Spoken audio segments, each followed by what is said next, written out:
the most of the people in the religions are very, very committed to knowing our oneness, to knowing that there's really only one God for all of us. And even though we disagree on some of the theology, we all can feel the connection with the Creator, however you see that. And so I was inspired by the Parliament because it's trying to eradicate some of that. But it's a big struggle. I mean, there's a lot to be done there. Well, I think that it's so true that the majority of people who practice religion have good intentions and loving intentions, and the true essence of pretty much any religion that I've ever come across is the fact that, we are loved by God, that we are all connected in some way. And I don't think that it matters so much what book it is that you're reading. It matters more what's in your heart. And I think that this acceptance and this not fighting in wars about religion, I think it all starts within each and every one of us. We can't control what goes on in another person. We can't make another person change their opinion, but what we can do is hold that space of love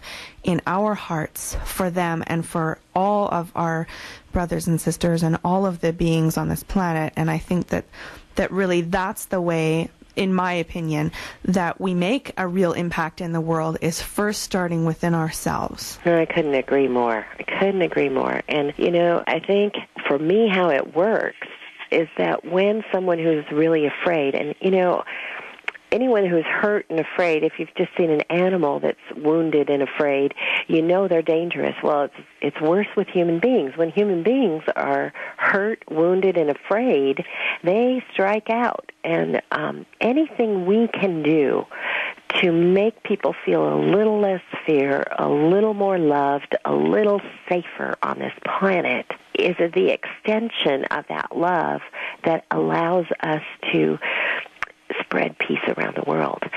But we can't do that unless we're feeling safe within ourselves and we're feeling love for not only ourselves but for the whole universe.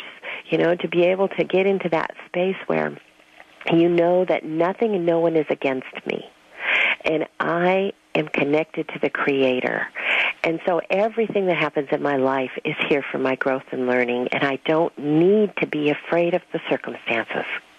And when you get there, you can extend love to others. When I can be in a scary circumstance and I can connect to the innate love in me and move into that place of feeling safe and secure, I can respond in a way to life so that scary circumstances seem to transform before my eyes. I really believe in the power of love to change things. Can I tell you a story about a Unity minister one time that was mugged in New York? Oh, yes, please.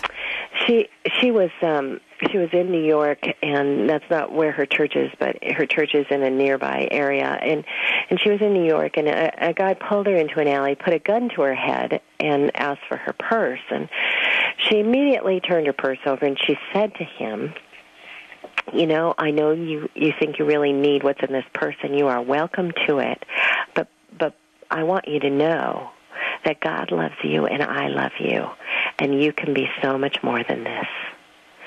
And he looked at her, and there was this moment of connection, eye to eye, and he just put the gun away and ran away with her purse.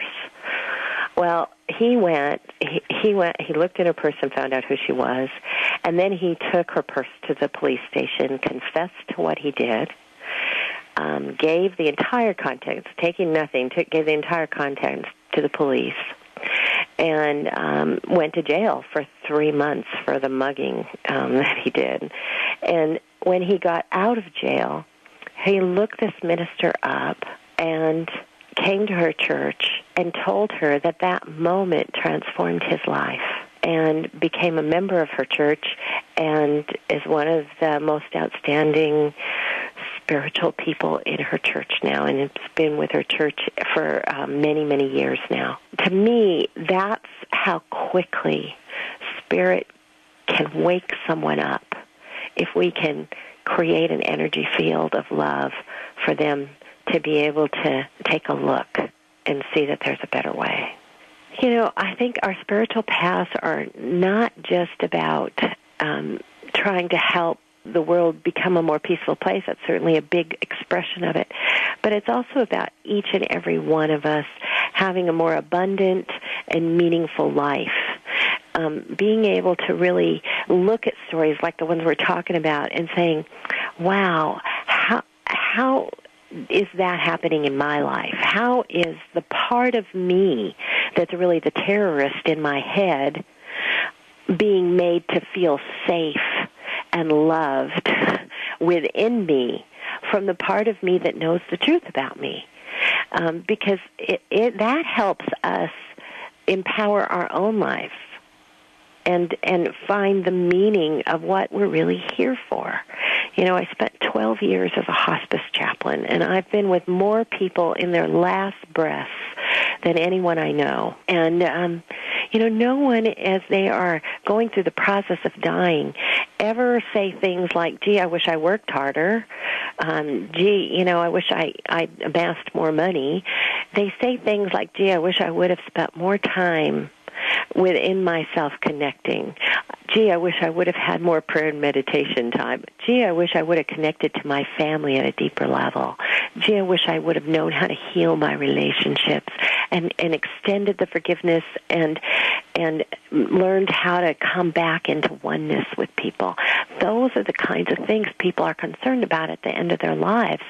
And I think we need to think about them every day like it's the end of our lives,